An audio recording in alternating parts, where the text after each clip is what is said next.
ఈ దేశంలో అసమానతలు ఎంత పెరిగినాయంటే ఊహించలేని అసమానతలు. గత 100 సంవత్సరాలలో ఏనాడు లేని విధంగా అసమానతలు ఇవాళ పెరిగినాయి.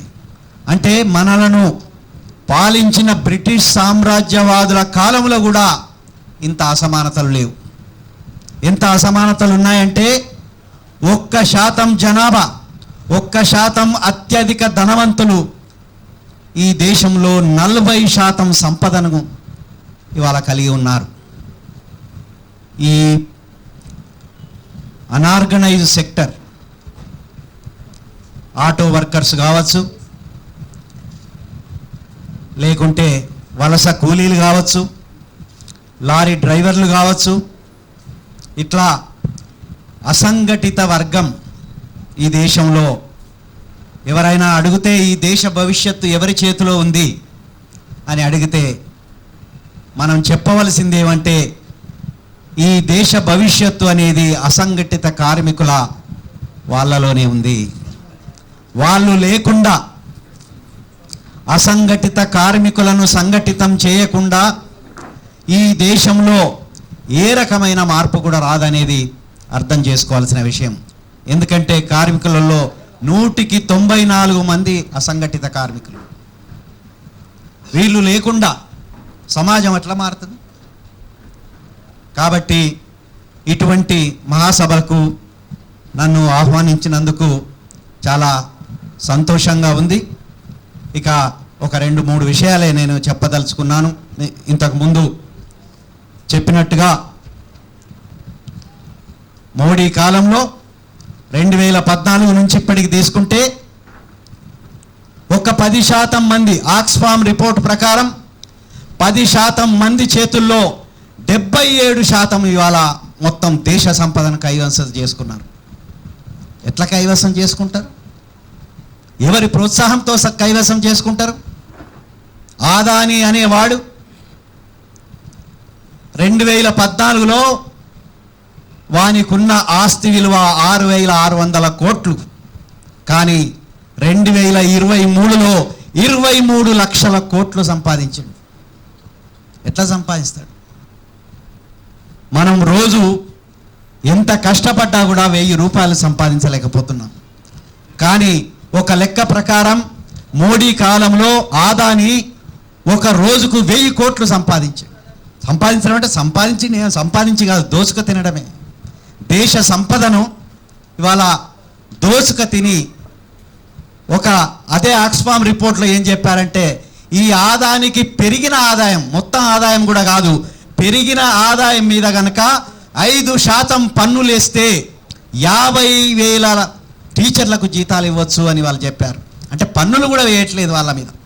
అంటే ఒకవైపేమో ఆస్తులు, ఆదాయాలు అంత పెద్ద ఎత్తున పెరుగుతుంటే ఇక మిగతా జనంకి, మనలాంటి వాళ్లకు రెక్కలు తప్ప ఆస్తులు లేవు.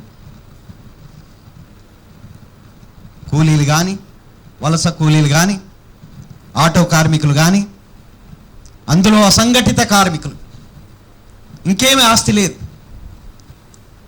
ఒకవైపేమో ఆస్తులు లేకుండా కోట్లాది జనం ఉంటే కొద్ది మంది చేతిలో, 1 కోటి మంది చేతిలో ఇవాళ 77% ఇవాళ సంపద కేంద్రీకరించబడ్డదంటే అందువలననే మిగతా ప్రజలకు విద్య లేదు, వైద్యం లేదు.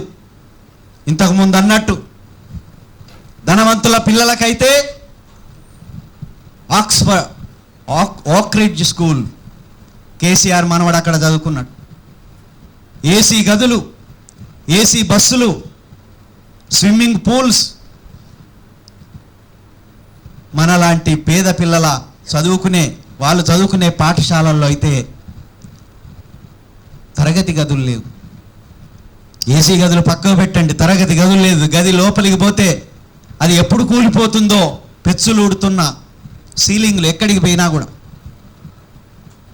మధ్యాహ్న భోజనం తర్వాత మంచినీళ్ళు లేవు స్కూళ్ళల్లో.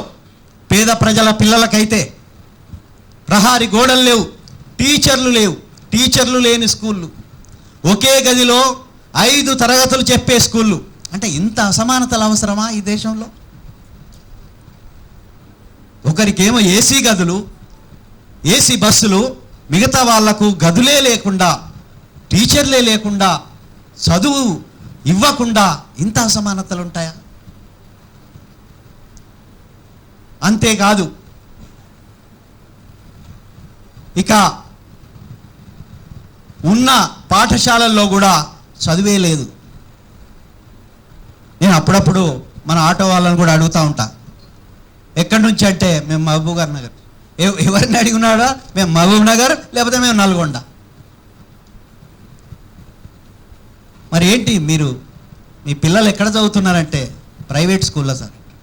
మరి ప్రైవేట్కి ఎందుకు తోలుతున్నారు? మరి గవర్నమెంట్ స్కూల్ లేదా అంటే అక్కడ చదువు లేదట కదా సార్. నిజమే, మరి వాళ్ళనేది కూడా. టీచర్లు లేరు అక్కడ, వసతులు లేవు. మరి ఎట్లా కడుతున్నావు ఫీజులు? 50,000 40,000 అంటే రాత్రింబవళ్ళు కష్టపడి ఆటో నడిపి వేలాది రూపాయలు ఇవాళ ప్రైవేటు పాఠశాలలకు, కార్పొరేట్ పాఠశాలలకు కడుతున్నామని చెప్తున్నారు. అదే ఇక్కడున్నా కూడా ఎన్ని రోజులున్నా, 10 సంవత్సరాలు ఉన్నాం. 10 సంవత్సరాలు ఉన్నారా?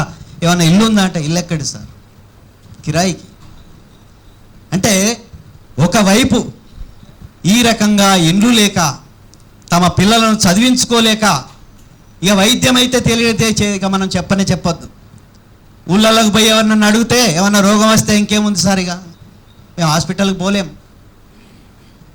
అంటే ఏదన్నా మాకు రోగం వస్తే ఇక చచ్చిపోవడం ఇంకేముంది. కానీ ధనవంతులకు మాత్రం Yashoda hospitals, Apollo hospitals, KIMS hospital, వాళ్ళకు మాత్రం అక్కడ రకరకాల డాక్టర్లు. చెవుకో డాక్టరు, ముక్కుకో డాక్టరు, కాలుకో డాక్టరు, చెయ్యికో డాక్టరు. కానీ మనం హాస్పిటల్కి పోతే గాంధీ హాస్పిటల్లో హెల్మెట్లు పెట్టుకొని పేషెంట్లు చూపెడుతున్నారట. మనం హెల్మెట్లు పెట్టుకుంటే స్కూటర్లు నడుపుతున్నామని మనం అనుకుంటున్నాం.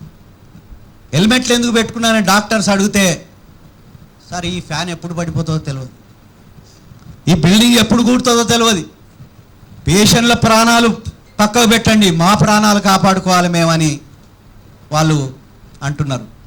వరంగల్లో ఎంజిఎం హాస్పిటల్లో ఎలుకలు గరిచి పేషెంట్లు చచ్చిపోతారండి. అంటే ఇంత అధ్వానమా? ప్రభుత్వ హాస్పిటల్ అనవలసి వస్తుంది. ప్రభుత్వ హాస్పిటల్లో మందులు లేవు. మొన్న మేము ఆదిలాబాద్ పోతే రిమ్స్ హాస్పిటల్లో ఎక్స్రే మిషనే లేదు. అంటే పేదలు పోయే ఈ హాస్పిటళ్ళకైతే ఏ రకమైన మెషిన్లు లేవు, డాక్టర్లు లేరు. అంటే ఇంత అసమానతలు అవసరమా ఈ దేశంలో? ఇక చదువుకున్న వాళ్ళ పరిస్థితి, చదువుకున్న వాళ్ళకు ఉద్యోగాలు లేవు. మేము ఎంఏలు చేసినాం, పిహెచ్డీలు చేసినాం, మాకు ఉద్యోగాలు కావాలి అని విద్యార్థులు అడిగితే, నిరుద్యోగులు అడిగితే, ఎంత నిరుద్యోగం అంటే 84% ఇవాళ 184 మంది చదువుకున్న వాళ్ళకు ఉద్యోగాలు లేవు. అంతేకాకుండా గత 45 సంవత్సరాలలో ఎప్పుడూ లేని నిరుద్యోగం ఇంత ఈ మోడీ కాలంలో. ఈ మోడీ అయితే మేము 2 కోట్ల ఉద్యోగాలు ఇస్తాను అని వచ్చాడు. ఎక్కడిచ్చినావా 2 కోట్ల ఉద్యోగాలు? ఏ జిల్లాలో ఇచ్చినావు? ఎవరికి వచ్చినాయి? ఒక జిల్లాలో ఉన్న బడి కట్టించినావా? మేమన్నా బస్సు యాత్రలో అడిగినాం. ఒక జిల్లాలో ఒక మంచి బడి కట్టించినవా? ఒక జిల్లాలో ఒక హాస్పిటల్ కట్టించినవా? అంత మాటల గారడి. ఈ మధ్యలో నేను మనుషులకే పుట్టలేదంటాడు. మరి మనుషులకు పుట్టకపోతే దేనికి పుట్టినట్టు? అంటే ఏమవుతుందంటే ఈ దేశంలో ప్రతిదీ దైవికమే. ఏదైనా మాట్లాడవచ్చు. నేను మరో అవతారం అని చెప్పొచ్చు. నేనే అన్ని సమస్యలు పరిష్కరిస్తాం. ఒకవేళ పరిష్కరించకపోతే మీరు ఊరుకోవాల్సిందే, మీరు అడగకూడదని.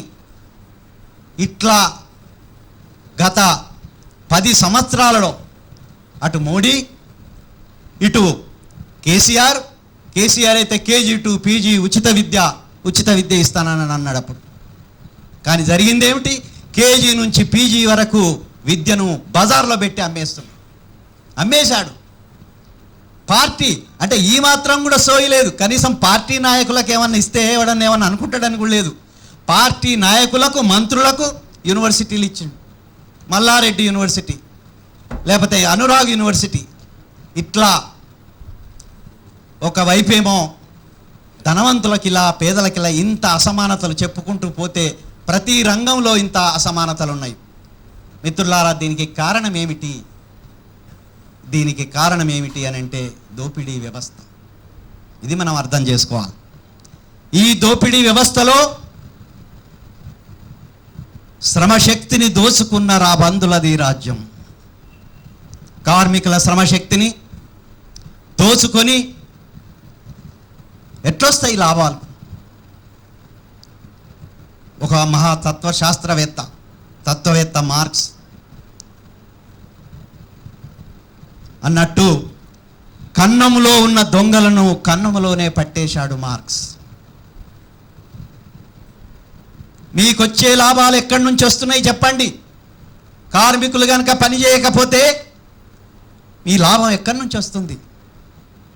మెషిన్లు ప్రొడ్యూస్ చేస్తాయా? మనుషులు లేకుంటే నీ ఫ్యాక్టరీ ప్రొడ్యూస్ చేస్తుందా? నీ మెషిన్లు ప్రొడ్యూస్ చేస్తాయా? వస్తువులు తయారవుతాయా మనుషులు లేకుండా? ఎక్కడి నుంచి వస్తుంది? మార్క్స్ చెప్పిన ప్రకారం శ్రమశక్తి 8 గంటలు పని చేస్తే 4 గంటలు దోచుకోవడం యజమానుల పని. 4 గంటలు మాత్రమే మాకు ఇస్తున్నావు నువ్వు.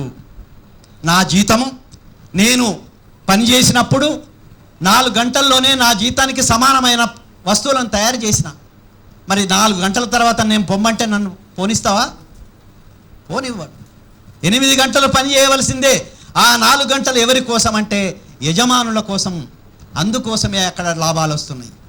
ఆ లాభాలు శ్రమశక్తి నుంచి వస్తున్నాయి కాబట్టి, ఆ దోపిడీ జరుగుతుంది కాబట్టి ఇవాళ మనకిన్ని సమస్యలు వస్తున్నాయి. ఆ దోపిడీ ఎందాకపోయినాయి అంటే మార్క్స్ ఇంకో మాట చెప్పిండు. క్యాపిటలిజం అనేది ఎంత దుర్మార్గమైన వ్యవస్థ అంటే ఇందులో concentration and centralisation of wealth, అంటే సంపద అంతా కొద్ది మంది చేతుల్లో కేంద్రీకృతం అవుతుంది. ఇప్పుడు మోడీ కాలంలో అయినట్టు ఆదాని, అంబానీ, కిర్లోస్కర్, టాటా, బిర్లా లాంటి వాళ్ళ చేతుల్లో కేంద్రీకృతమై చివరికి ఒకసారి కేంద్రీకృతం అయితే అయిపోయి. నువ్వు 1% పన్ను. అందుకే విద్యా ఉద్యమంలో పనిచేస్తున్న అనిల్ సత్గోపాల్ ఒకసారి అన్నాడు, 1% ధనవంతుల మీద, టాప్ 1% ఆఫ్ ది రిచ్ వాళ్ళ మీద ఒక 2% పన్ను కనుక వేస్తే, అంటే 1% అత్యంత ధనవంతుల మీద 2% పన్నులు ఇస్తే ఈ దేశంలో విద్యా వైద్యం అంతా ఫ్రీగా ఇవ్వచ్చు. కానీ వాళ్ళు అట్లా చేయట్లేదు. కేంద్రీకృతమైన వెల్త్ అంతా రిచ్. అట్లా అంతేకాకుండా చివరికి ఈ వ్యవస్థ అనేది, ఈ దోపిడీ వ్యవస్థ అనేది, దీనికి సంక్షోభాలు వస్తాయి. 300 సంవత్సరాలు లేదు క్యాపిటలిజం యొక్క వయస్సు. 3 ప్రపంచ సంక్షోభాలు వచ్చినాయి. ఒక్కొక్క సంక్షోభంలో ప్రపంచమంతా తలకిందులు అయిపోయింది. మీకు అందరికీ తెలుసు, 1930లో మహామాంద్యం, గ్రేట్ డిప్రెషన్ అని అన్నారు అప్పుడు. మళ్ళీ రెండవ క్రైసిస్ 1970లో ఆయిల్ క్రైసిస్తో కలుపుకొని 1970లో ఇంకొక క్రైసిస్ వచ్చింది. మళ్ళా 2008లో ద్రవ్య సంక్షోభం అని ఇంకొక క్రైసిస్ వచ్చింది. ఇదంతా ఎందుకు చెప్తున్నానంటే క్యాపిటలిజం అనేది, లేకపోతే పెట్టుబడిదారీ వ్యవస్థ అనేది సంక్షోభాలు అనివార్యం. Marx conclusion. ఇప్పటి వరకు ప్రపంచంలో ఎవరు దీనిని కాదనలేదు. ఒప్పుకోకపోవచ్చు, అది వేరే విషయం. అట్లా సంక్షోభాలు అయితే ఈ సంక్షోభాలు ఎదుర్కొంటుంది కదా, దానంతట అది కూలిపోతుందా? కూలిపోదు. అట్లా ఏ రకంగానైతే పాము తన ఉప్సము విడిచి రూపం మార్చుకుంటుందో, అదే పాము, అదే విషయం పెట్టుబడిదారీ విధానం కూడా ఏ సంక్షోభాలు వచ్చినా కూడా దాని నుంచి బయటపడటానికి రూపాలు మార్చుకుంటుంది. ఆ మార్చిన రూపంలో భాగమే ఇవాళ మొత్తం కార్మిక రంగాన్ని అసంఘటిత కార్మిక రంగంగా మార్చేశారు. ఒకప్పుడు మనకు కార్మికులు అంటే ఒక ఫ్యాక్టరీకి పోతే వేలాది మంది ఉండేవాళ్ళు. అక్కడికి పోయి మనం ఆర్గనైజ్ చేయడం కూడా చాలా ఈజీ అయిపోయేది. కానీ ఇప్పుడు అట్లా కాదు.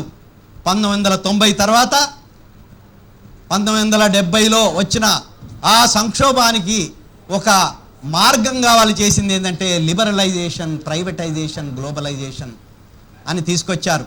ఆ లిబరలైజేషన్, గ్లోబలైజేషన్, ప్రైవేటైజేషన్లో భాగంగా వాళ్ళ ఆ వ్యవస్థను కాపాడుకోవటానికి ఏం చేశారంటే ఇదే సబ్ కాంట్రాక్టింగ్.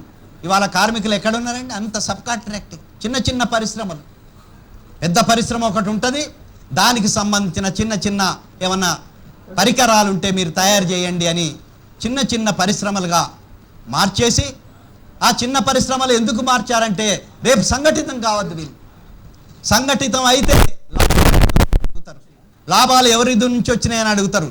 లాభాలు మా నుంచి వచ్చినాయి కాబట్టి మాకు అందులో వాటా కావాలని అడుగుతారు. వాటా ఇవ్వకపోతే వ్యవస్థనే నాశనం చేస్తారు. కాబట్టి వీళ్ళను సంఘటితం కానియొద్దుగా, అందుకోసమే సబ్ కాంట్రాక్టింగ్ అనేది వచ్చింది. రెండో పని ఏం చేశారంటే, ఇది చివరి పాయింట్, రెండో పాయింట్ ఏం చేశారంటే, ఒకప్పుడు ఏంటంటే అన్ని మనం మెటీరియల్ గూడ్స్ అంటాం, అంటే వస్తువులు, కనిపించే వస్తువులు తయారు చేసేది ఫ్యాక్టరీలలో. ఇప్పటి యొక్క పెట్టుబడిదారి విధానం ఆ స్టేజ్ దాటింది. దాన్ని మనము ఇండస్ట్రియల్ క్యాపిటలిజం అన్నాం. కానీ ఇప్పుడు ఏం చేశారంటే ఇక ఇండస్ట్రీ కనిపించే వస్తువులు కాదు, అంతకుముందు ఏదైతే ప్రజలకు ఉచితంగా ఇస్తున్నామో వాళ్ళల్లో కూడా పెట్టుబడిదారి విధానం ప్రవేశించింది. అందులో భాగంగానే ఇవాళ విద్యలో పెట్టుబడిదారి విధానం. చాలామంది నన్ను అడుగుతున్నారు, మీరు విద్యలో పెట్టుబడిదారి విధానం అంటారా అంటే ఎస్, ఎడ్యుకేషన్ క్యాపిటలిస్ట్. ఎవరు వాళ్ళు, ఎట్లా వస్తుంది వాళ్ళకు లాభాలు, ఎవరి వలన వస్తుంది? ఒకవైపు ఏమో విద్యార్థుల నుండి ఫీజులు వసూలు చేయడం, ఇంకొక వైపేమో అక్కడ ఉండే టీచర్లను వాళ్ళను దోపిడీ చేయడం ద్వారా వస్తుంది. ఆ దోపిడీ చేయడం ద్వారా ఇవాళ ఎడ్యుకేషన్లో లాభాలు వస్తున్నాయి. అలా దోపిడీ చేయడం ద్వారా డాక్టర్ల దగ్గరికి పోతే, ఏ డాక్టర్ దగ్గరికి పోయినా కూడా వాళ్ళకు రాసిస్తారంట, ఇవాళ మీరు ఇంత సంపాదించాలి. ఇవాళ మనకు రోగం ఉన్నా రోగం లేకున్నా మనం దవాఖానకు పోతే వాడు ఫస్ట్ చేసేది ఏంటంటే అవసరం లేని టెస్టులన్నీ రాసేయడం. అందుకే చాలామంది భయపడుతున్నారు హాస్పిటల్కి పోవాలంటే. మరి ఏం లేకున్నా కూడా ఎన్ని టెస్టులు రాస్తారో, ఎంత డబ్బులు అవుతాయో అని చాలామంది హాస్పిటల్ మన రోగం కన్నా అక్కడికి పోవడానికి భయపడుతున్నారు. అంటే ఎందుకంటే ఆ ఆరోగ్య రంగంలో కూడా అట్లా లాభాలను సంపాదించడానికి డాక్టర్లకు డైరెక్షన్స్ ఇస్తున్నారు. అంతేకాకుండా ఇంకా మీరే చెప్పాలి, Uber and Ola, what is that? Uber, ఓలాలు వాడు చేసే పని ఏంటి? అది పెట్టుబడిదారీ విధానం కాదా? ఇన్ఫర్మేషన్ ఇచ్చి, టెక్నాలజీ ఇచ్చి, మనలాంటి వాళ్ళతో 20% 30% తీసుకొని వాడు గ్లోబల్ లెవెల్, ఇక్కడే కాదు మొత్తం ప్రపంచవ్యాప్త గ్లోబల్ క్యాపిటలిస్ట్ ఈ ఓలా, ఊబర్ లాంటి వాళ్ళు కూడా. ఇటువంటి పెట్టుబడిదారీ విధానం ఇవాళ అన్ని రంగాలలో ఎంటర్ అయిపోయింది. ఇదొక మార్గం ఎంచుకున్నారు వాళ్ళు.